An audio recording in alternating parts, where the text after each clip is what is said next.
Bonjour à tous et bienvenue dans cette émission. Bonjour chez vous, une semaine très spéciale. Nous arrivons dans quelques jours à la 1000e émission de Bonjour chez vous. Yes!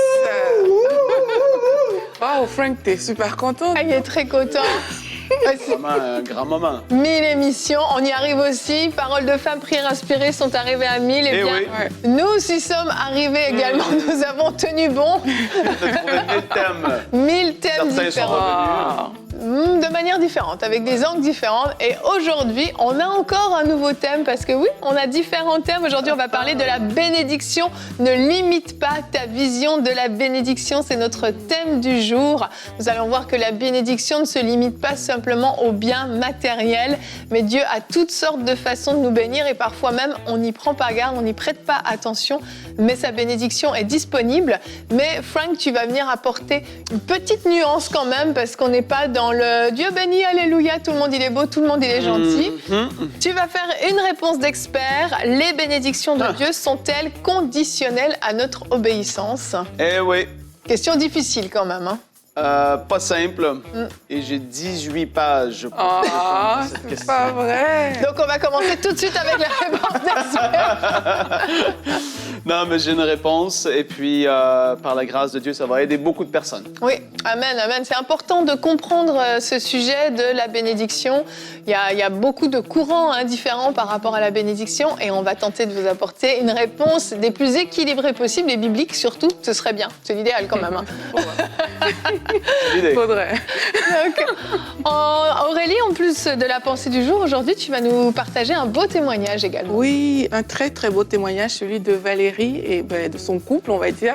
Ils ont reçu une grande bénédiction qui est un petit enfant. Et on va voir ça tout à l'heure. Donc une petite bénédiction. Une grande bénédiction matérialisée par un petit enfant. Ok, de petite taille alors, on va Voilà, dire. c'est ça. Merveilleux, on aime ce genre de témoignage, c'est toujours encourageant. Donc soyez encouragés aujourd'hui. Aujourd'hui, oui, la bénédiction de Dieu est disponible pour vous et on en parle tout de suite dans la pensée du jour.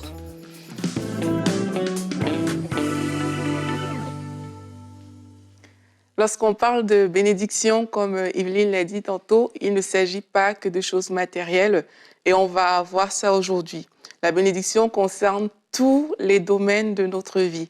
Et juste pour vous montrer qu'il ne s'agit pas que de choses matérielles, si vous lisez dans Deutéronome 28, du verset 1 à 14, la Bible présente une série de bénédictions qui appartiennent à toutes les personnes qui ont choisi d'obéir à Dieu et ça concerne tous les domaines de notre vie. Ça ne concerne pas que l'aspect financier. Oui, il y a des bénédictions matérielles qui sont rattachées à notre salut, mais il y a aussi toutes sortes de bénédictions. Et dans Deutéronome 28, on peut lire, je lis au pif comme ça, « Dieu te donnera la supériorité sur toutes les nations de la terre.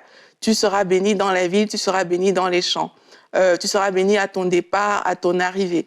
L'Éternel te donnera la victoire sur des ennemis qui s'élèveront contre toi. » Donc, on voit qu'il y a tellement de champs différents que la bénédiction peut concerner. Et là, il y a au moins 14 versets qui sont listés dans Deutéronome 28 sur le sujet. Et ce ne sont pas que des versets qui parlent de matériel. Ça parle même de la sainteté, ça parle de différentes choses.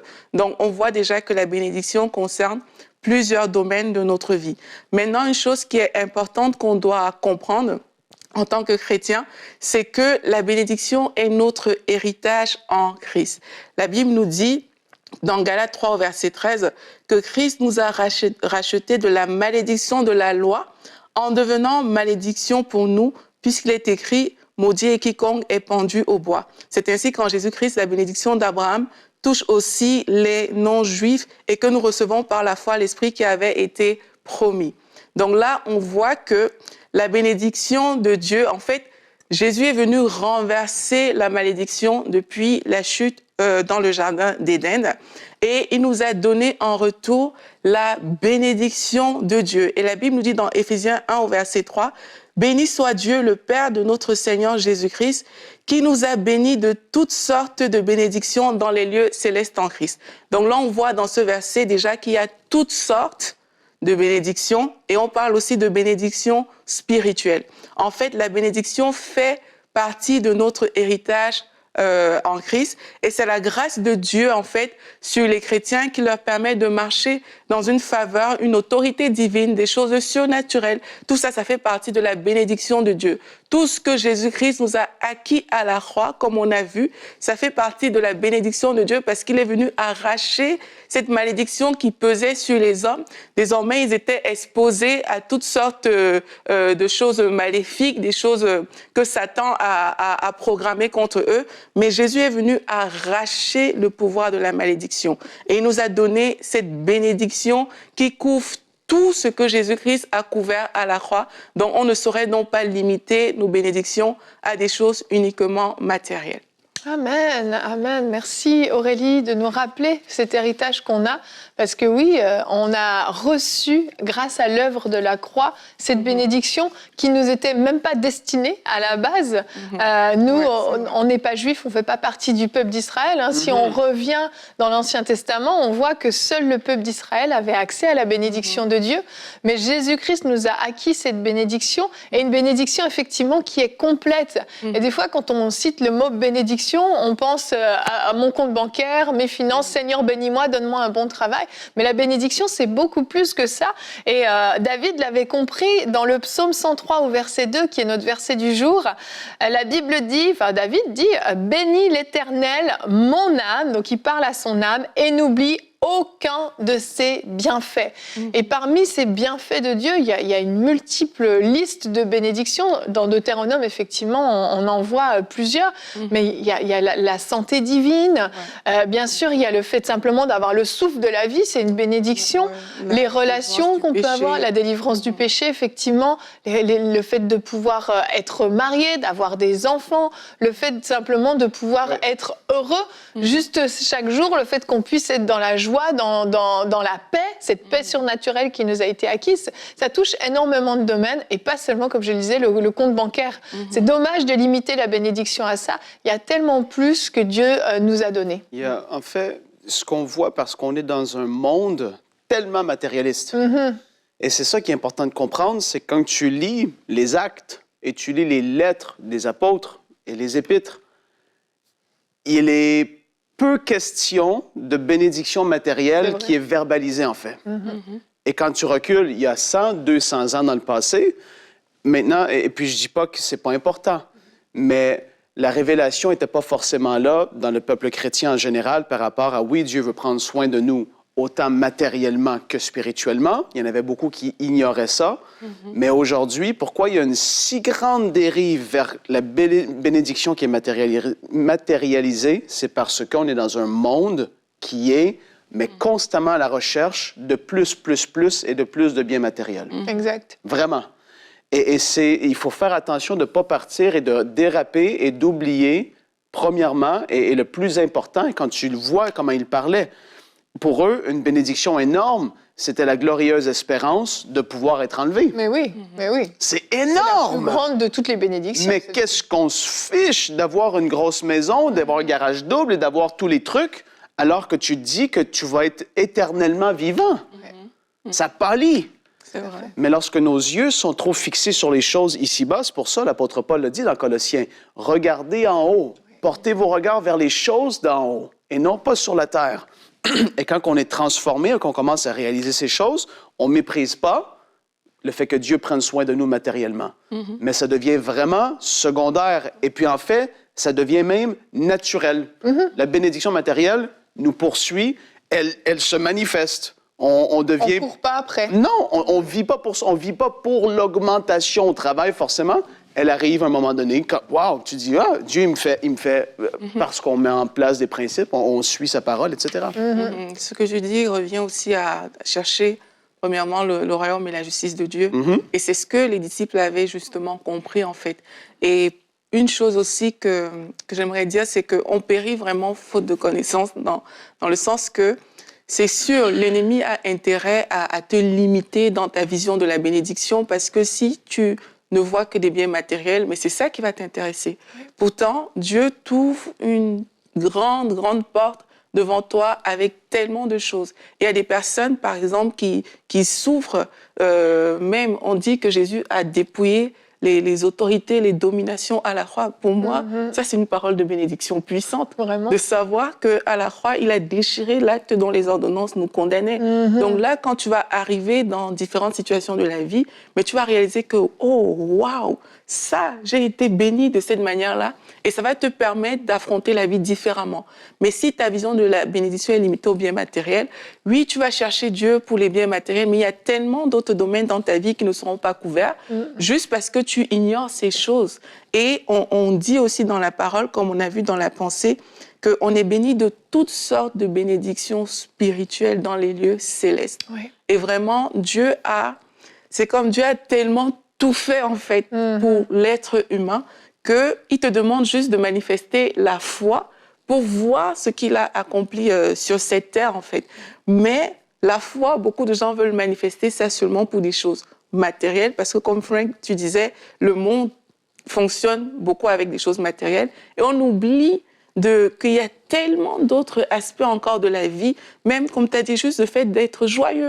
C'est une grâce, c'est une bénédiction. Le fait, la Bible dit que Jésus a porté notre honte. Il a enlevé la honte pour te donner sa gloire à lui. Ça, c'est une puissante bénédiction, mais que si tu ne comprends pas, parce que tes yeux sont seulement sur le matériel, mais tu risques de passer à côté de toutes ces choses et de rester enfant. Tu risques de rester bébé spirituel. Et un bébé n'est pas différent d'un esclave, en fait, comme la Bible nous dit. C'est ça, c'est qu'en fait, l'enfant a tendance à avoir toujours ce qu'il n'a pas, ce qui lui manque, et a une tendance à l'ingratitude. Et en fait, le problème, c'est quand on se fixe juste sur les choses qui vont nous sauter aux yeux, les choses justement matérielles, financières et autres, on va être ingrat sur le reste. Le peuple d'Israël, si vous vous souvenez, quand il est sorti de l'esclavage, ils ont vécu des années d'esclavage, mais ils vivaient l'horreur, ils étaient torturés là-bas. Dieu les a sortis, les a emmenés à devoir traverser le désert pendant un moment. Eux, ils ont juste vu les concombres qu'ils avaient plus. Les concombres, c'est comme le bien matériel. Ils avaient tout. Ils ont été libérés de l'esclavage. Leur vie était un cauchemar là-bas, mais ils ont juste vu les concombres qu'ils n'avaient plus quand ils étaient dans le désert. Et en fait, parfois, c'est ce qu'on fait. Et le danger, en fait, quand on limite notre vision de la bénédiction juste à ce qui saute aux yeux et pas au reste, ben, on va devenir ingrat. Et le but aussi de cette émission, c'est de pouvoir vous amener à une plus grande reconnaissance de ce que Dieu fait dans vos vies. Dieu fait des choses extraordinaires. Sa bénédiction, oui, elle vous poursuit dans tellement de domaines, mais parfois on ne le voit même pas. Combien de fois Dieu vous a préservé d'un accident? Combien de fois vous avez vu vos voisins vivre des difficultés, leur couple être déchiré et vous êtes encore unis? Il y a tellement de domaines dans lesquels la main de Dieu s'est posée sur vos vies et vous a protégé, a agi avec puissance, et qu'aujourd'hui, en fait, nos yeux puissent s'ouvrir et être reconnaissants de tout ce que Dieu fait. Qu'est-ce que tu disais, Evelyne, par rapport aux enfants d'Israël? Oui. Pour moi, c'est signe même d'une immaturité. C'est ça. C'est pour ça qu'Aurélie parlait d'enfants. Oui, c'est dans le stade de l'enfance là, qu'on agit comme ça. J'ai plus mes concombres. À un moment donné, il faut grandir, là. Il faut arriver ailleurs. Et puis, voilà, ça fait partie de maturer avec Dieu. Exact. Il y a quelque chose aussi que je peux dire, parce que quand on regarde la bénédiction juste sous l'angle matériel, tout ce qui vient de matériel dans nos vies, on va le voir comme une bénédiction de Dieu. Et ça va donner aussi la place à l'ennemi pour utiliser certaines choses qui ne devaient pas faire partie de ta vie à ce moment-là. Et il y a des gens qui, par exemple, à cause de l'argent, vont se livrer à certaines choses. Mais ça, c'est plus une bénédiction parce que ça ne vient pas de Dieu. Tu cherches ça à cause de ta convoitise personnelle. Donc, quand nos yeux sont juste sur le matériel, on risque aussi de tomber dans ce type de dérive, d'accepter tout sous prétexte que c'est la bénédiction. Exact. Et on va voir maintenant justement que cette bénédiction, est-ce qu'elle est conditionnelle ou non à notre obéissance? C'est notre rubrique Réponse d'experts.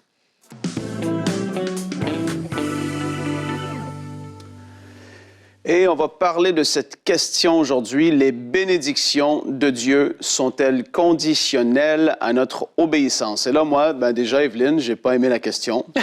Donc, je l'ai un peu... J'ai mis des entre parenthèses. Les bénédictions, entre parenthèses, promesses. Je vais l'élargir et je vais le dire comme ça, la formuler comme ça. Les bénédictions ou les promesses de Dieu sont-elles conditionnelles à notre obéissance? C'est-à-dire la mise en pratique de la parole de Dieu. Parce qu'on obéit, comment est-ce qu'on obéit Dieu? On lui obéit en mettant en pratique la parole de Dieu. Je voulais faire la nuance et modifier ou élaborer en tout cas à ce niveau-là. Donc, c'est super important de comprendre que nous sommes dans une alliance. Quand on parle de bénédiction et quand on parle du fait que Dieu accomplit une promesse pour ses enfants, il faut comprendre qu'on est dans une alliance et dans une alliance, il y a deux parties. Et une des deux parties va, oui, vouloir donner quelque chose à l'autre partie à cause qu'ils sont dans une alliance comme ça ensemble. Dieu avait fait une alliance avec Abraham, et là, on va le lire ensemble, on peut le lire dans Hébreux chapitre 6. Dieu a fait une alliance avec Abraham. Et dans cette alliance, Dieu avait dit à Abraham, « Je vais te bénir, je vais te donner une postérité. » Et là, on peut le lire ensemble parce que c'est super important de comprendre ce principe pour pouvoir aller plus loin. Dans Genèse 15, c'est là que Dieu fait une alliance. On ne va pas le lire ensemble, mais vous pouvez aller le lire si vous le voulez. Mais ça n'a pas empêché le fait qu'Abraham a dû relever la condition pour voir la promesse se réaliser. C'est pareil pour nous. On va le voir dans Hébreux chapitre 6, les versets 13 à 15. Écoutez bien. Lorsque Dieu fit la promesse à Abraham, ne pouvant jurer par un plus grand que lui, il jura par lui-même. Dieu a juré par lui-même. Il n'y a pas aucune façon pour lui de jurer d'une plus grande méthode que celle-ci. Et là, au verset 14, il dit « Certainement, je te bénirai et je multiplierai ta postérité. » Et c'est ainsi qu'Abraham, ayant persévéré, obtint l'effet de la promesse. Abraham a dû persévérer pour voir l'accomplissement de la promesse. Il aurait pu dire, Dieu, tu m'as promis ça, et puis ça va se faire, mais qu'il ne fasse rien et qu'il ne persévère pas dans la foi par rapport à ce que Dieu lui avait dit, il n'aurait pas vu la chose s'accomplir. Mm-hmm. Nous sommes bénis.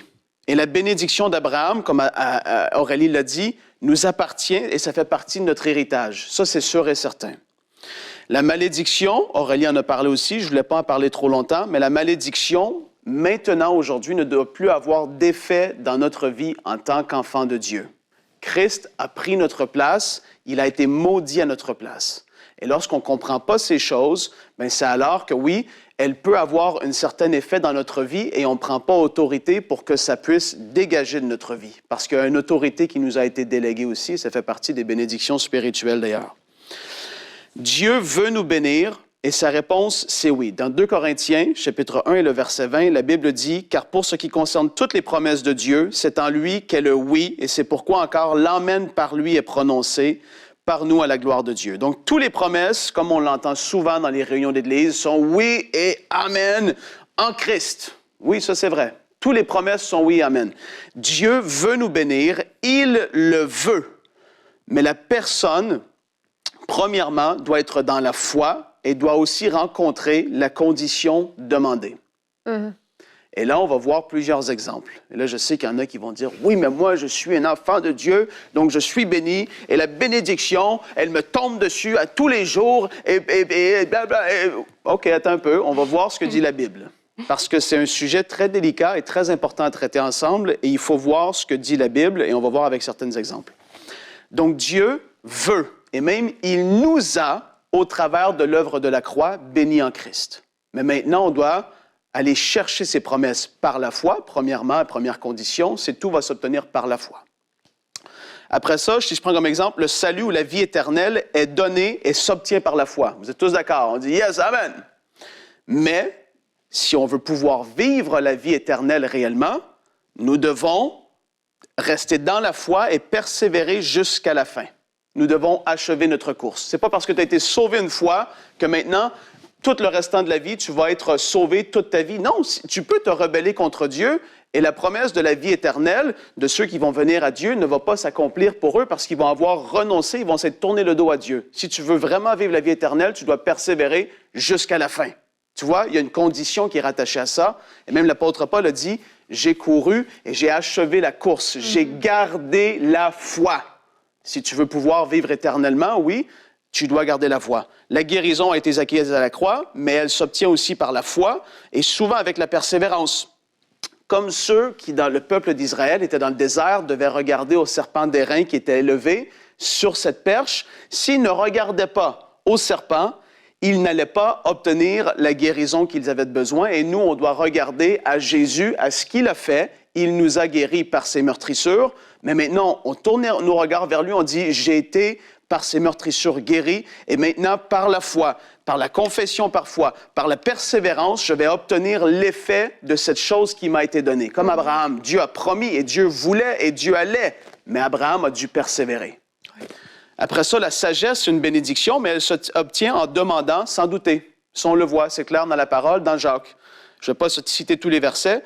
Les dons du Saint-Esprit sont disponibles, mais la Bible nous dit d'aspirer, de les désirer ardemment. Vous voyez ce que je veux dire? On veut que ça se manifeste dans nos vies, mais on doit chercher à ce qu'il se manifeste aussi. Il y a des principes à certains endroits et d'autres fois, c'est des conditions qui sont là. Après ça, être transformé à la même image que Jésus, c'est une bénédiction énorme. Mais la Bible dit que ça va se faire lorsqu'on est dans une vie de consécration et où est-ce qu'on est prosterné et qu'on cherche la face de Dieu. C'est alors que l'Esprit de Dieu nous transforme et qu'on lui permet, on se soumet à ce que l'Esprit de Dieu veut faire. Ça ne veut pas dire qu'on est sauvé, que maintenant la bénédiction de pouvoir aller de gloire en gloire se fait automatiquement. Non, il y a une condition. Tu dois te soumettre à ce que l'Esprit de Dieu veut faire et tu dois te consacrer davantage et alors tu es transformé. Vous comprenez ce que je veux dire? Donc, on voit dans tous ces différents aspects-là, c'est super important. Avoir nos forces renouvelées, c'est une bénédiction, mais ça demande de se confier en l'Éternel. Mm-hmm. C'est pas parce que tu te lèves à tous les matins et que tu vis une vie hyper speed et épuisante et tu dis « Je suis un enfant de Dieu, j'ai pas besoin de me confier en l'Éternel pour renouveler mes forces. » Non! Tu as besoin d'aller puiser en lui les forces qui sont disponibles pour toi, en te confiant en lui. Et alors, tu renouvelles tes forces et tu prends le vol comme les aigles. Après ça, écoutez bien, et ça c'est super important, Dieu dit « Approchez-vous de moi et je vais m'approcher de vous. » C'est conditionnel. Tu veux que Dieu s'approche de toi, tu veux même aller plus loin dans les révélations avec lui, connaître des choses pour ta vie, tu t'approches de lui. Après ça, on peut voir la protection de Dieu. Le psaume 91, « Celui qui demeure sous l'abri du Très-Haut repose à l'ombre du Tout-Puissant. » Tu dois demeurer près de Dieu pour bénéficier d'une protection dans ta vie. Il y en a beaucoup qui vivent n'importe comment et qui vivent dans le péché et qui vont à l'Église et qui entendent dire « Les bénédictions de Dieu sont oui et amen. » Et toi, tu es sur le terrain de jeu du diable. Tu vis une vie de péché comme si de rien n'était et tu penses que toutes les bénédictions de Dieu vont se manifester dans ta vie quand même, alors que tu te soumets à la volonté du diable et tu ouvres des portes dans ta vie pour qu'il puisse t'attaquer, que la maladie puisse venir, que la possession puisse venir, que les addictions puissent venir, que l'enchaînement du péché puisse venir, etc. Il faut faire la part des choses. Mm-hmm. C'est très important de le comprendre. Après, écoutez ce que Jésus a dit. Il donne une condition à l'exaucement des prières dans Jean 15, verset 7. « Si vous demeurez en moi et mes paroles demeurent en vous, demandez ce que vous voudrez et il vous sera fait. » Pierre lui-même, l'apôtre Pierre, écoutez bien, dans 1 Pierre, chapitre 3, les versets 10 à 12. « Si quelqu'un, en effet, veut aimer la vie et voir des jours heureux, si quelqu'un veut voir des jours heureux, qu'il préserve sa langue du mal et ses lèvres des paroles trompeuses, qu'il s'éloigne du mal et fasse le bien, qu'il cherche la paix et la poursuive, car les yeux du Seigneur sont sur les justes et ses oreilles sont attentives à leurs prières, mais la face du Seigneur est contre ceux qui font le mal. » Oui. Tu veux vivre une vie heureuse? Ben, préserve ta langue du mal et tes lèvres des paroles trompeuses. Vous voyez, il y a des conditions qui sont là.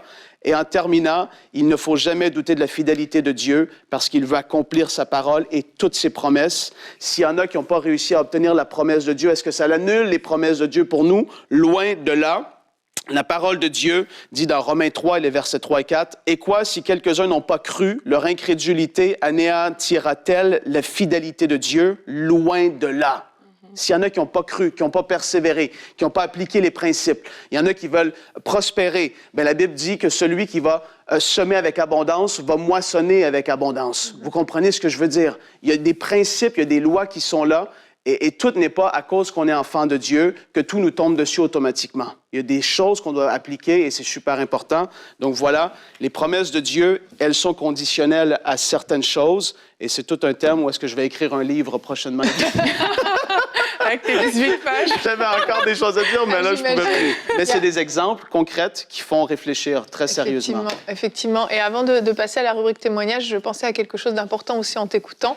Il y a ce verset qui dit qu'on ne reçoit pas parce qu'on demande mal, on demande pour assouvir nos désirs. Absolument. Et Jésus a dit que si notre œil a une occasion de chute, vaut mieux l'arracher pour pouvoir entrer dans le royaume des cieux. Oui. Quand on voit quelqu'un avec un œil en moins, on peut se dire qu'il n'est pas béni, mais en fait, il est béni parce que son héritage est conservé. Je te dis, hein. Et il y a des choses qu'on demande et qu'on ne reçoit pas, mais parce que ça devient une occasion de chute pour nous. Et là, dans ces cas-là, on peut croire qu'on n'est pas béni, mais en fait, Dieu nous bénit, mais une bénédiction qui est bien supérieure à ce qu'on peut demander. Il nous permet d'accéder à la vie éternelle et il n'y a pas de bénédiction qui soit supérieure à celle-ci.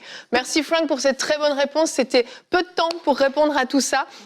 On va enchaîner maintenant avec le peu de temps qui te reste, Aurélie, avec notre rubrique témoignage.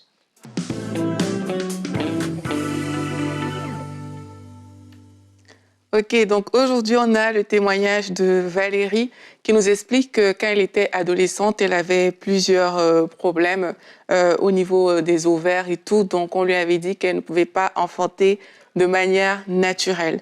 Elle a rencontré son mari, ils en ont parlé et puis, il savait en fait avant de se marier qu'il y avait ce problème-là. Elle n'était pas encore convertie et tout.